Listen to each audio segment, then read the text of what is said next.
Good evening, San Bernardino. I'm here tonight because you guys are blowing up my phone. So I figured let's get together and talk about this issue that has arisen, which is quite the scandal for the downtown redevelopment and the city breaking laws regarding the Surplus Land Act and how the whole development went through. So I will give it a minute, let the update go out so that everybody can jump on, because I hope. Okay, good. We got people coming on. Hi, Sophia. Thank you for joining. I'm going to try and share. Let's see. Here we go.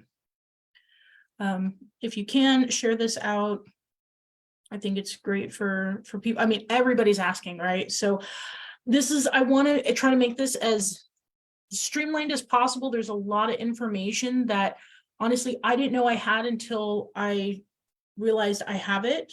So I don't know if that makes total sense, but I went through some stuff and I found some things out.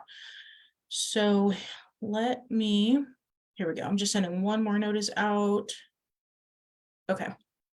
So tonight we are discussing the Carousel Mall Downtown Redevelopment update and the laws that the city has violated. So hi, Paula. Hi, Anna. Hi, Tim. Okay, so let's jump into this. I want, for those who are new to this, to give a quick timeline. So back on December 4th of 2019, the city had narrowed down from 11 prospective developers to 3. And what they had decided is, we want you guys to give us your comprehensive plan of how you will redevelop the Carousel Mall, the 43 acres that it sits on. The city had also asked that they talk to each other and see if they would like to work together to see if there would be a plan. And 2 of the 3 developers, Renaissance Downtown and I can't remember the name, ICO Real Estate Group, merged. So they were given time in 2020 to put together this plan for an RFP. And in January 2021, on January 27th of 2021, the 2 developers, the merged, they had the SCGA, the Shanghai Conglomerate Group out of China, and Team Renaissance Downtown ICO submitted their proposals for how they would like the mall and the redevelopment to go through. And I'm using, if you guys are reading this, this is from the Sun newspaper. It's a lot easier to put it in. Now, January comes and we're doing our research, right? You guys remember this? Leticia and I are doing our research and looking into everything. And all of a sudden, all of these things are starting to pop up. SCGA, hey, wait a minute. That's the developer that the mayor is hanging out with, that Valdivia and the Juan Figueroa are being shipped and wined and dined in China. They're down in downtown LA meeting with this group and talking about the downtown redevelopment of our city in these private meetings. So that on February 24th, a special meeting is held where newly elected Councilwoman Kimberly Calvin, newly elected Councilman Ben Reynoso, longest serving Councilman Fred Charette, confront the mayor and are like, hey, you have this relationship. You have been not only funded through this developer, you and Juan have traveled to China on their dime. You guys have presented this presentation of how they plan to develop the downtown. You've been promoting it inside of City Hall. This is a problem. You guys remember that? I think we do. It was quite the scandal. Made the newspaper. So all of this goes down. And what ends up happening is on March 3rd of 2021, RDICO is selected as the master developer of the downtown redevelopment. And I was going through the minutes, looking back, and I got up to 52 public comments were given. And we, the people of the city of San Bernardino that called in, because this was during the pandemic and it was all on, and we left our voicemails, we told the council we wanted our Riverwalk. We wanted the development of the downtown to encompass a Riverwalk, to encompass mixed-use housing and commercial development. And this is what we asked for. And 6 out of the 7 council people, Juan Figueroa voting against it, agreed. We also, in this moment, received the first go-ahead for a community benefits agreement, where the people would be included in not just the design overlay, but in how we would negotiate the labor and the build up and how we would benefit community, right? In this development in the long run. That's what we showed up to do in March of 2021. And the plan was that they would then enter into an exclusive negotiating agreement with RDICO. So on September 1st, so this happened in March, time trudges on and details are being made. And then March 1st of 2021, the city enters into an exclusive negotiation agreement. This is all public record. This is on the city site. The reason I want to bring this up is because 2 meetings ago, I stood up at the city council meeting and I said, where are the updates on the downtown redevelopment? You guys promised us. You put it literally in your agreements. You have it in the backup material of the March 3rd meeting because the council asked for updates. And paragraph 7, the obligation to review draft agreements and amend meetings. It says that the parties agreed to keep the public informed of the progress being made on the project is important to the overall success of the project. In furtherance of the above, the developer shall provide city staff with bi-weekly reports summarizing developers' activities in relation to the project, which staff will share with the council. And when appropriate, disseminate to the public through the media or social media outlets and place on the city's website dedicated to the downtown specific plan project. Now, why is that important? Why do we want to make sure we call this out? Well, one, do y'all remember an update in the last 18 months? Anybody remember watching the city bring RDICO to the dais and ask them for a presentation and update? No. In fact, one of the council members, Sandra Barra, made it known that she had not received any update in over a year on the project in a prior meeting. And what has been even furthermore discovered through another community meeting was that 18 months of updates from the developer have been withheld from the council by the city. The previous city manager, not the current, the previous city manager withheld the updates. The previous community and economic development director, Mike Huntley, withheld the updates. The current community and economic developer, Nathan Freeman, withheld the updates from the developer to the city council and mayor and the public at large, violating the city in return, violating their own agreement. And as I said in my public statement, I reached out to the developer and they said, hey, we would have loved to come and give your community an update and tell you what was going on. We were not allowed to by your city. Problematic as far as I can see, just in paragraph 7, the obligations and the stipulations that were agreed to. It does sound like litigation. It sounds like the city not operating in good faith. It really does. So let's go on. So In August of 2022, after a year of RDICO working with the city, one of the biggest discussions was going to be the funding, right? So RDICO is the developer, but who's going to come in and fund this large development project, which I had a discussion with Theodore Sanchez about this, because he was like, they can't fund this project. They don't have the money. And it's like, hey, this is what funders are for. The developers go out, they find the money, they bring it back in. And Teddy's like, all right, well, let's see if they can do it or not. They did it. Now, it was noted in August, but public records show that Lincoln Group was talking to the city in June. So, but they officially signed on in August.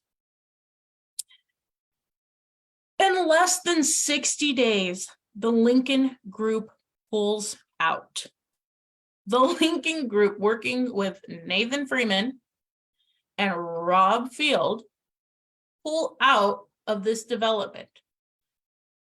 And it says, with a track, this is from the Sun, with a track record of financing and raising projects similar in size and scope to what has been proposed for the Carousel Mall, Lincoln's addition was, as the sole and exclusive developer of the 43-acre property, was considered a boon for San Bernardino and a long-awaited venture.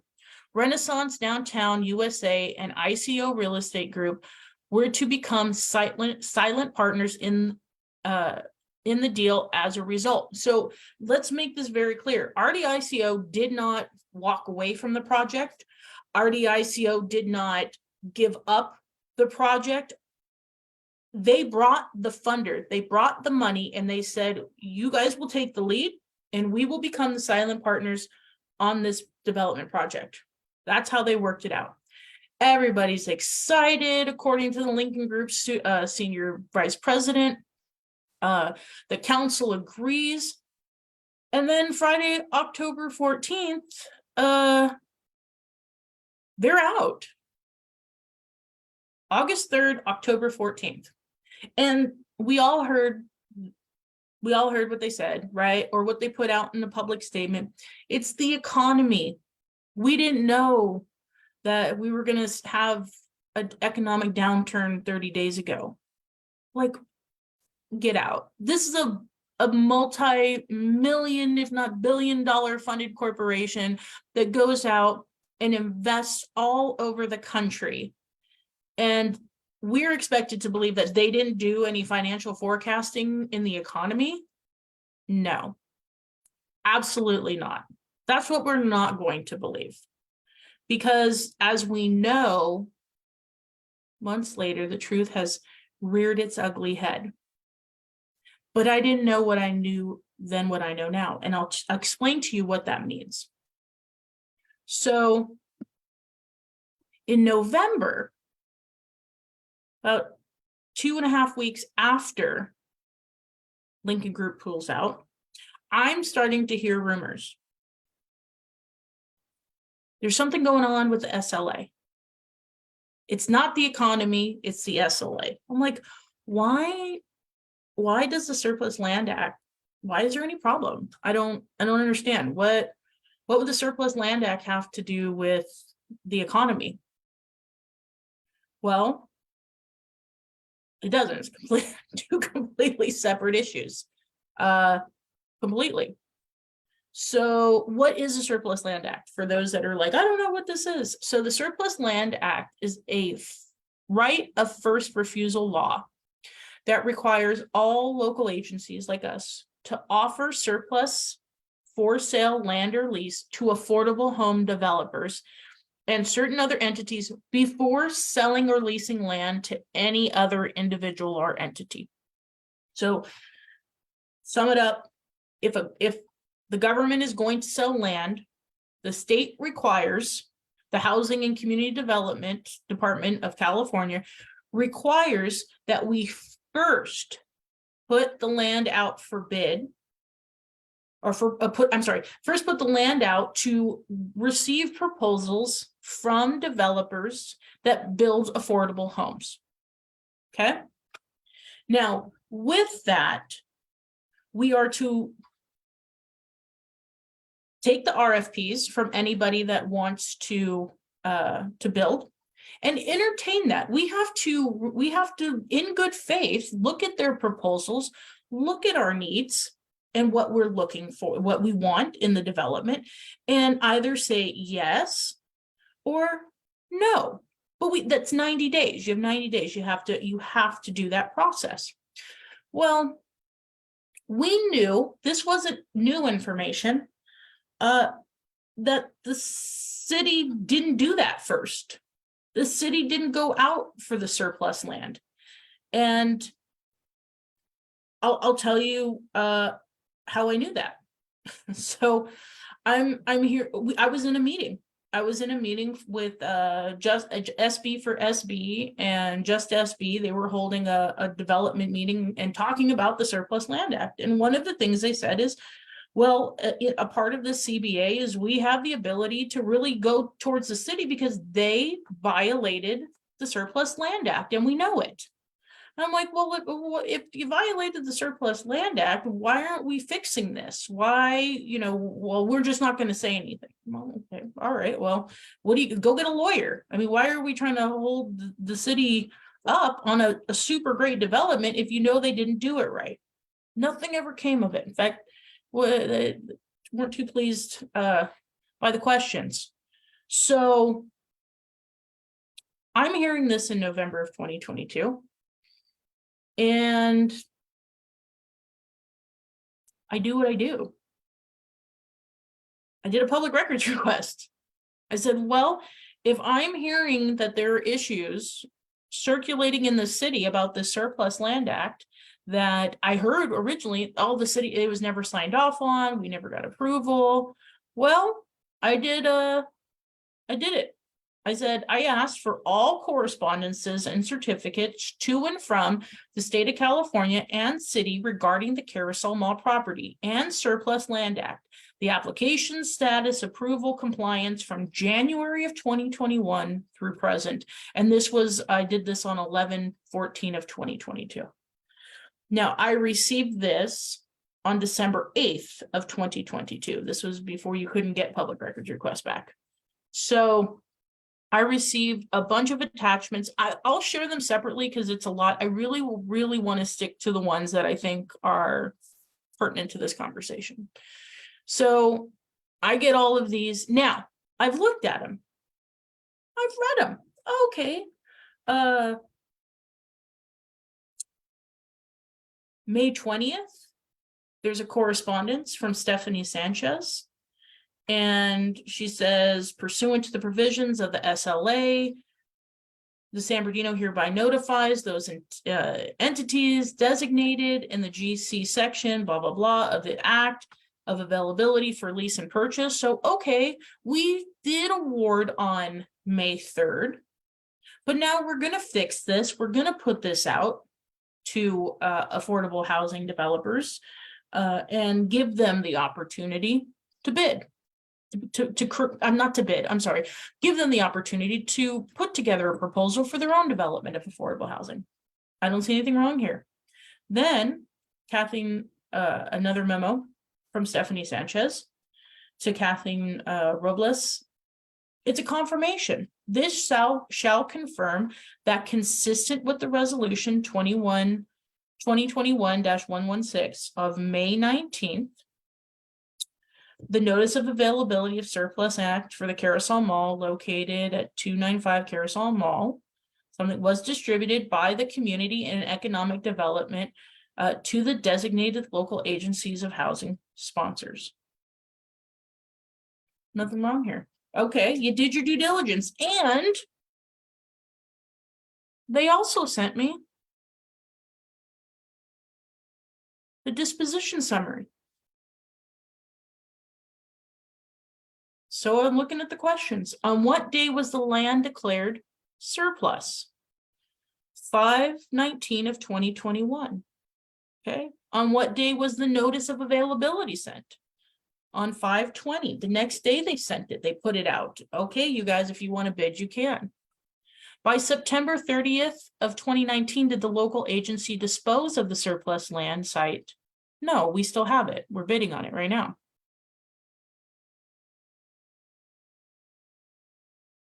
And then here we go. After issuing a notice that surplus lands were available, did any entity express interest in purchase or lease of the land? No. No. If no entity indicated interest or entity successfully negotiated a purchase or lease of surplus land under section 54222.5, will the surplus land be sold to another entity to develop housing units? No. Copy of contract or lease or transfer, those are the supporting documents. Now, in my public records request, we'll go back real quick. When I looked at every one of these documents, there was not a single document relating to any proposal or letter of intent to build affordable housing. Not one. So I see that no one's applied. I haven't been provided any documentation that anybody's applied.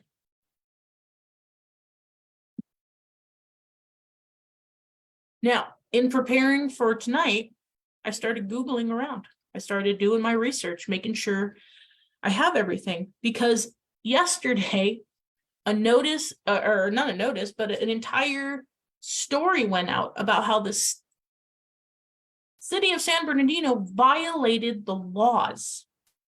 Well, I have the letter.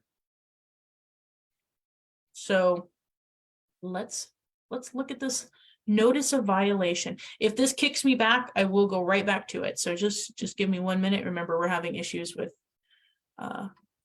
Zoom. So here's the letter from the Department of Housing and Community Development, Division of Housing Policy. This was dated March 16th to Nathan Freeman, the Director of Community Housing and Economic Development. Dear Nathan Freeman, notice of violation of Surplus and Land Act regarding the City of San Bernardino surplus land disposition of the property at the Carousel Mall. The California Department of Housing and Community Development hereby issue this notice of violation pursuant to the Government Code to the City of San Bernardino regarding the city's proposed disposition of real property located at the Carousel Mall. I'm paraphrasing, so we don't have to go through all this.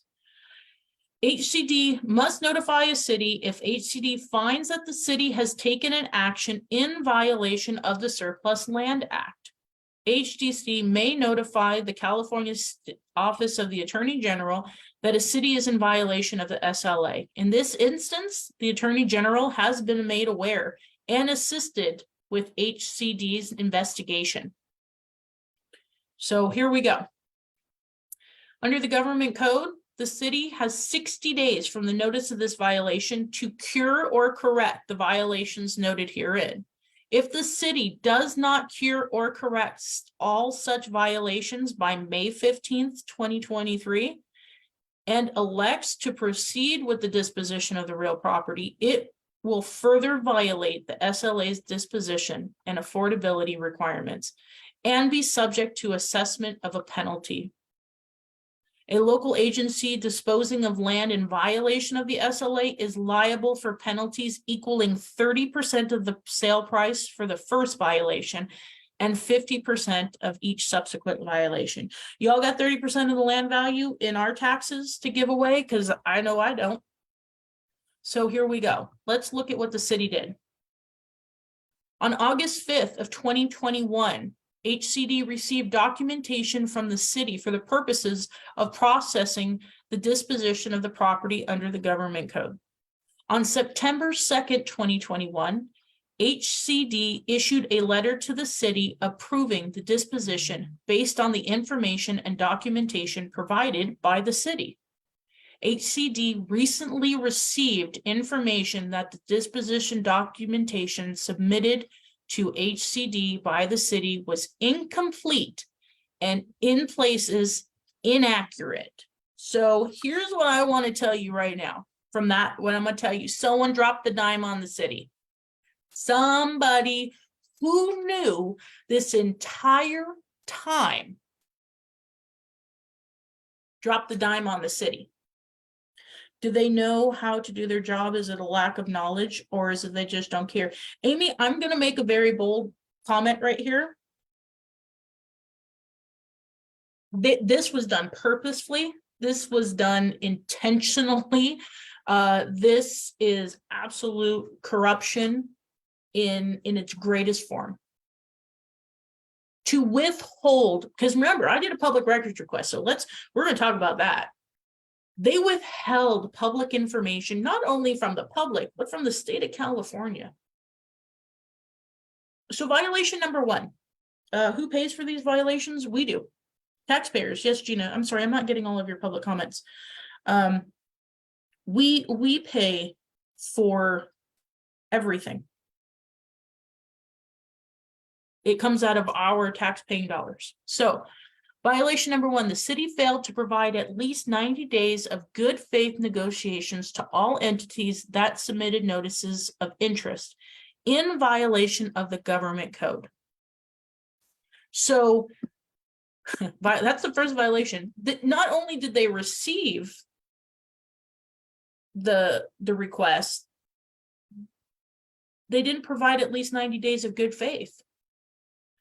HCD's approval of the property disposition was based on the documentation provided to HCD by the city. In the city's cover letter addressed to Director Gustavo Velasquez, the city stated that the city did not receive any qualified notices of interest in response to the notice of availability. That's what I just showed you. In the disposition documentation, the city also submitted Appendix B, which documents many of the required steps in the disposition process. In particular, question number 5, Appendix B asks, after issuing a notice that surplus land was available, did any entity express interest in purchase or lease of the land? Emphasis added. To this question, the city answered no. We just saw that with our own eyes from our own public records request. And that's what they used to base their decision to approve. HCD has since been made aware of that the city did, in fact, receive notices of interest for the property. Upon information and belief, in response to the NOA issued by the city on May 20th, 2021, Boulevard Community sent a letter of interest dated June 22nd of 2021. And Alliance Strategic Development sent an email inquiring about the property on June 21st, 2020, within a day of each other, within a month and a half of the notice of availability. They received interest. In the letter sent to the city by Boulevard Community Developer states, this letter of interest pertains to the city of San Bernardino's notice of availability for the Carousel Mall via the Surplus Land Act. See attached. Oh, we gonna see it. In the email sent to the city by the Alliance Strategic Development, the developer states, we came across the notice of availability of surplus land for the Carousel Mall site in downtown San Bernardino. We are multifamily housing developers and would like to discuss what the city is looking for as we explore the opportunity. Let's see attached. Had HCD been aware that the city received these two notices, HCD would have required the city to engage in at least 90 days of good faith negotiations with each entity. Even if these negotiations did not bear fruit, the city at a minimum was obligated to notify HCD that the city received the notices of intent. At the very least, the city could have responded yes to question 5 above and provided a detailed explanation as to why it chose not to proceed with good faith negotiations. The city could have literally told the truth and not even followed through with why they didn't want to go through the 90 days. But they didn't do that. They just outright lied.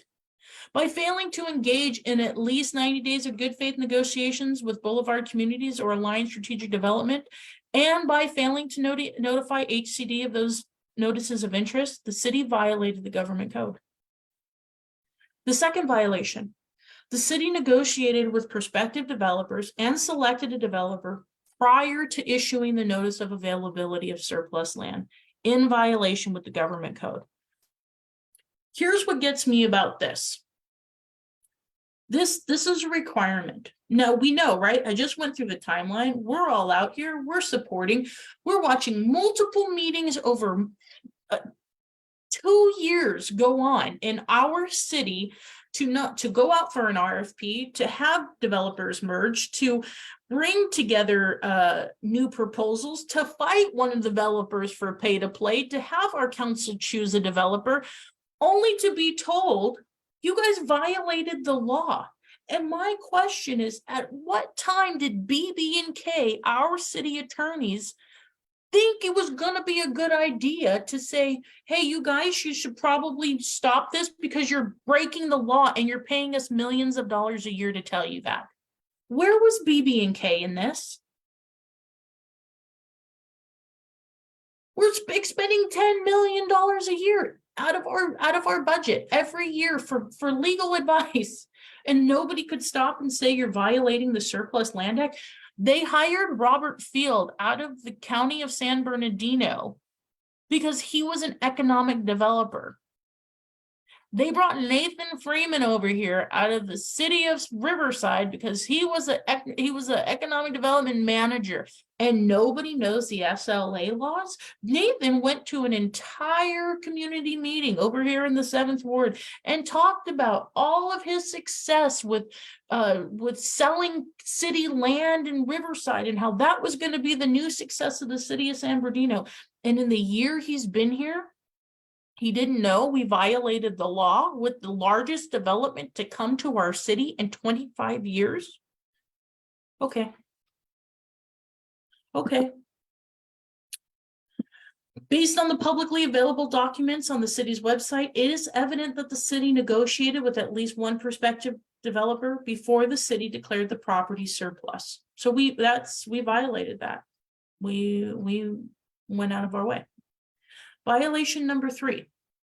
The city failed to give priority for affordable housing in violation. So we didn't even want to consider it. Not that we had to take it. We didn't even want to consider it. And violation number 4, the city failed to provide a complete description of negotiations in violation with the government code. The government code requires that prior to agreeing to terms for the disposition of surplus land, a local agency shall provide to HCD a description of the negotiations conducted with any responding entities. This requirement is further outlined. So the city lied. We got that. They didn't report. HCD rescinds its previous disposition approval. So the surplus land is gone. The city has 60 days from the date of the notice to correct the violations. The city may have multiple avenues it can pursue to comply with the SLA, and HDC invites the city to discuss these options. HCD requests that the city suspend any further action to dispose of the property, including all negotiations with prospective developers. Given the city's current failure to comply with the SLA, it is imperative that to ensure future compliance, the city communicate closely with HCD as it proceeds through each of the required steps. Okay. HCD understands that negotiations related to the disposition of the property have included discussions with community-based organizations to address the holistic needs of underserved communities. While not required by the SLA, HCD encourages the city to continue those discussions. If the city or representatives have any questions, y'all can contact David Zeiser, the Assistant Deputy Director. Good to know. Sonia Carvalho got this, Charles McNeely got this, and the mayor got this. And that's what I found online. So it's a lot. It's a super lot. So let me stop my share here and go back to the PowerPoint real quick, because there's just one more thing. I know it's a lot of information, you guys. It's just, it's unreal to me how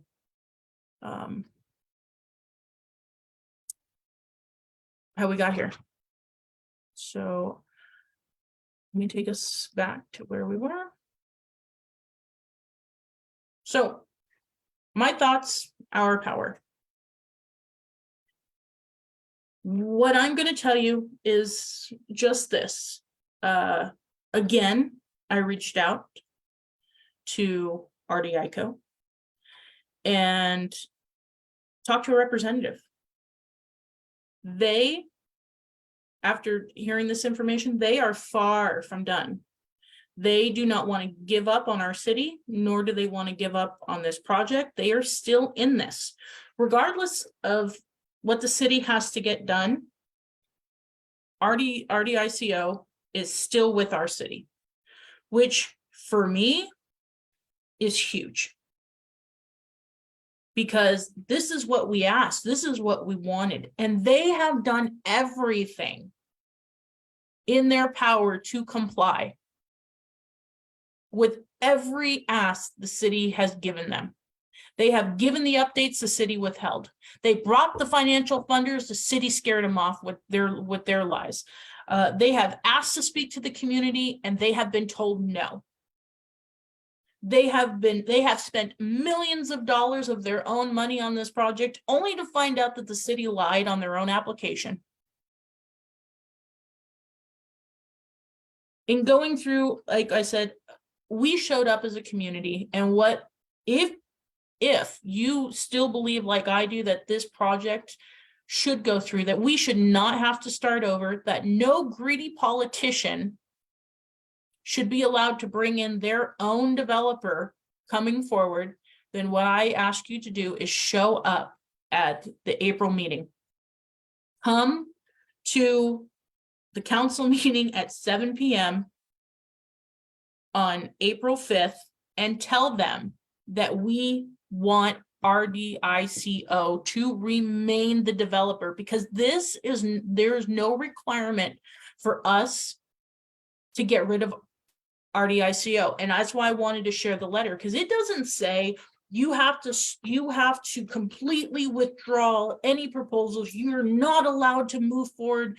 It says until you cure or correct what you've lied about, suspend.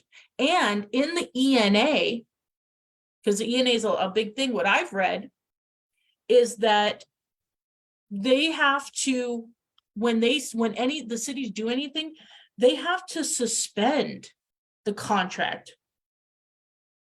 They don't get to end the contract.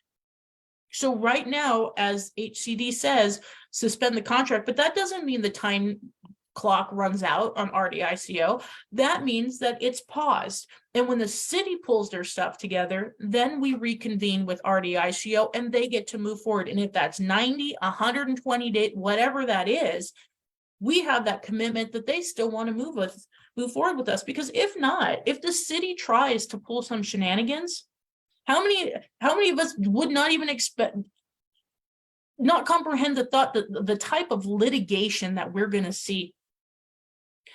What does the city think? That developers are just out here giving away millions of dollars and are going to be like, oh, sorry, you lied on your application. We don't want our money back. Get out of here. The developer is telling this community right now that regardless of how, regardless of how messed up your city continues to be, we still believe in this development because we still believe in the future of your community. Why would we walk away from that? I won't. That's why I'm going to be at the meeting. The next thing that we need to make sure that we're doing is we're demanding that all who knew about this fraudulent application, this violation of the SLA agreement, that they are held accountable. We cannot, and I posted this last night, we cannot allow elected officials, prior city managers, this has nothing to do with the current city manager, prior city managers, and department directors to lie, to falsify records in our city and get away with it. Like it's nothing. Like this is just second nature to them, which it has become. We have to demand that all those involved are fired, not reprimanded, not here. Because we don't have 30% of the land value of the Carousel Mall to give away. We can't even get our streets paved. We can't even get code enforcement built up. We can't even get the lights turned on our streets, but we have 30% of the value of the downtown of the mall property to spend because Mike Huntley and his team and Nathan Freeman refused to say yes, refused to tell the truth. No. Also, I don't want to hear any fake apologies. I don't want to, oh, we're so sad by this. Oh, we can't, no. Someone, I want boldness. I want someone to be like, hey, not, we're moving forward. You know how we love that phrase, moving forward, because I'll tell you what, looking at their Charles McNeely, he wasn't here. Now, Nathan Freeman's been the Community and Economic Development Director for over a year. I want to hear what he's got to say. Helen Tran, the mayor, she was never at a single meeting. She's never been a part of a single conversation with them all. What is she going to tell us? I want the players in the room to have to tell the truth. Because the city is lying and it's falsifying records and it's not disclosing records. And like I said, we cannot allow anybody to use this as an opportunity, like the previous mayor was trying to do, to bring in their own developers, to try and kill this project for their own greedy desires. We have heard Councilman Theodore Sanchez and Councilman Juan Figueroa get on I Love San Bernardino and talk about P-bids and breaking down the downtown and bringing in multiple developers. And Teddy Sanchez has been constantly trying to kill this project for years. Why? Like, why would you want that when you have no alternative except a pay-to-play scheme of people putting money in your pocket like the previous mayor to build whatever they feel like in the downtown? We got to be honest. And so I hope this satisfies a lot of the questions that have come my way. I'm not seeing a bunch of comments. Like I assume this has been pretty thorough, but stay vigilant, stay aware. I'm going to post this onto YouTube. I'm going to post this onto Instagram. On Nextdoor, please share this. Let's get everybody caught up. I'm going to be doing an agenda review. I'm pretty sure this is going to have to be on the agenda.